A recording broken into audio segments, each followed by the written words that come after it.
वनतारा मुळातच फ्रंट फूटवर नव्हतं. वनतारा हे बाल संगोपन केंद्र असतं, तशा पद्धतीचं हत्ती संगोपन केंद्र आहे. त्यांना काही अधिकार नाहीत आणि त्यांचा याच्याशी काही संबंध नाही.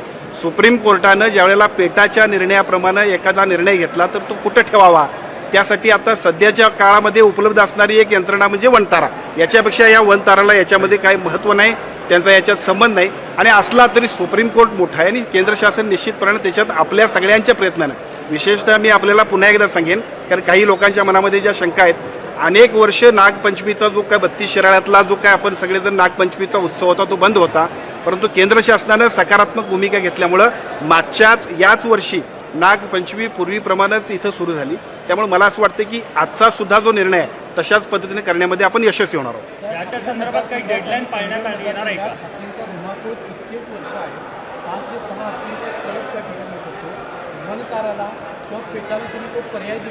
आज आम्ही तो पर्याय दिलेला आहे. त्यांना म्हटलं बाबा आमच्या या देवस्थानच्या हातीपेक्षा ज्यांच्यामुळे आम्हाला त्रास होतोय त्या हातीनं तुम्ही घेऊन जा. आणि मला वाटते त्याच्याबद्दलची पुढच्या टप्प्यात त्यांची टीम येईल आणि कोल्हापुरातल्या विशेषतः आजरा, चंदगड, भुदरगड, राधानगरीतल्या सगळ्या लोकांची सुद्धा त्यातून सुटका होईल. काही डेडलाईन याच्यामध्ये पाळण्यात येणार आहे का? कारण वनतारा यावी यासाठी खूप मोठ्या प्रमाणात चळवळ सुरू आहे, ती चळवळ वाढत राहणार आहे. सरकारच्या वतीनं कशा प्रकारे तुम्ही शब्द देणार आहात? नाही, जनभावना आणि जनभावनांचं प्रतिबिंब आपण समजू शकतोय. यासाठीच तर दोन्ही खासदार महोदयांनी या ठिकाणी प्रयत्न केलेत आणि ते प्रयत्न आणि त्याला टाईमलाईन सुप्रीम कोर्टामध्ये ज्या पद्धतीची निर्णय प्रक्रिया व्हायला पाहिजे तोपर्यंत आपण प्रयत्न करतोय आणि आपण ते यशस्वी होणार आहोत. माझी एवढीच विनंती आहे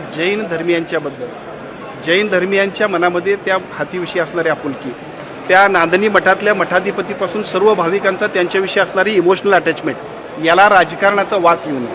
खरं तर एका बाजूला ज्या पद्धतीचं एक लोकांमध्ये लोकभावना आहे ती इमोशनल अटॅचमेंट आहे, पण दुर्दैवाने त्या इमोशनल अटॅचमेंटला सुद्धा पॉलिटिकल अटॅचमेंट जी येते ती सगळ्यांनीच थांबवली पाहिजे.